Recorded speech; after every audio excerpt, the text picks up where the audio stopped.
आज आपने सबने एक हेडलाइन पढ़ी होगी, पूर्व आईजी, हरियाणा के पूर्व आईजी ने आत्महत्या कर ली। आत्महत्या की वजह क्या थी? Cyber fraud.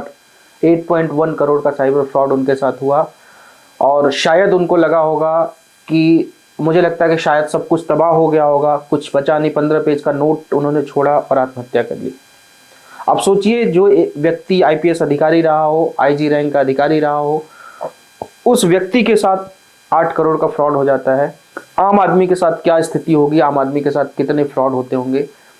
इस विषय पर मुझे लगता है कि कानून में बदलाव की जरूरत है, क्योंकि साइबर फ्रॉड के मामलों में एक तो सबसे मूलतः जो बदलाव की जरूरत है, जो प्रोसिक्यूशन है उसको शिक्षित ट्रेनिंग देने की जरूरत है, क्योंकि ना ही वो विटनेस कलेक्ट कर पाते हैं, ना ही अपना केस सही से रख पाते हैं। और बहुत सारे साइबर अपराधी बाहर घूम रहे हैं। सबको पता है कि साइबर अपराध कितने चरम पे है। चोरियां डकैतियां की जो धाराएं पहले थी, उनमें डकैती में बहुत ही गंभीर अपराध माना जाता था, डकैती में बहुत ही कड़ी सजा थी, लाइफ इम्प्रिजनमेंट तक की सजा थी। मुझे लगता है कि वो डकैती और चोरियां अब साइबर में कन्वर्टेड हो गई हैं, तो इन धाराओं में भी वो जो चोरी और डकैती में जो लाइफ इम्प्रिजनमेंट थी, मुझे लगता है अब ये एक समय आ गया कि साइबर अपराधों को उसमें बदल देना चाहिए। क्योंकि अगर नहीं हुआ तो बहुत सारे लूट, बहुत सारी हत्याएं साइबर अपराधों के माध्यम से होती रहेंगी।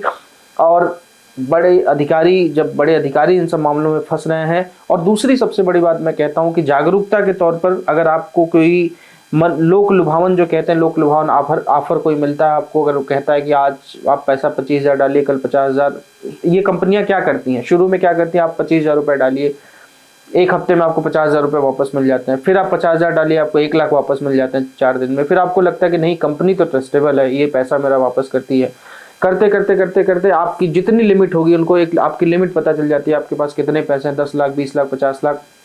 वो पैसा जब आप इन्वेस्ट करते हैं तो आपका नंबर ब्लॉक, कंपनी बंद, और फिर आप इधर उधर घूमते हैं, इधर उधर के चक्करों में घूमते हैं। बहुत सारे ऐसे मामले हैं जिनके जो कॉर्पोरेट में काम करने वाले लोग हैं, मेरे पास भी ऐसे कई मामले आए, 25-25 लाख, 33 लाख लोगों ने गंवाए हैं। यही इन्हीं लालच में।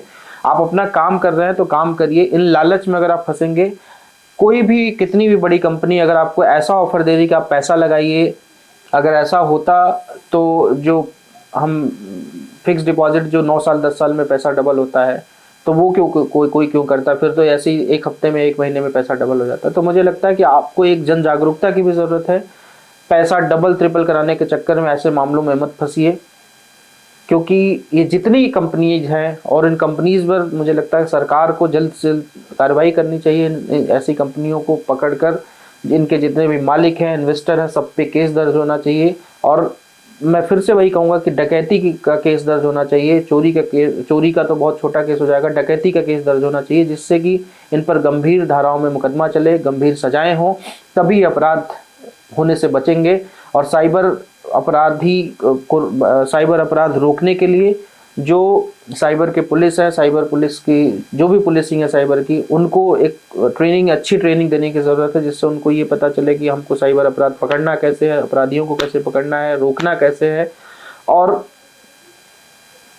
जो इन्वेस्टिगेशन कैसे करना है, एविडेंस कैसे कलेक्ट करना है, ये बड़ी ज़रूरत है। क्योंकि मुझे नहीं आज तक कोई दिखा कि जो साइबर अपराधों में लिप्त रहा हो और उसको कोई बड़ी सज़ा हुई हो।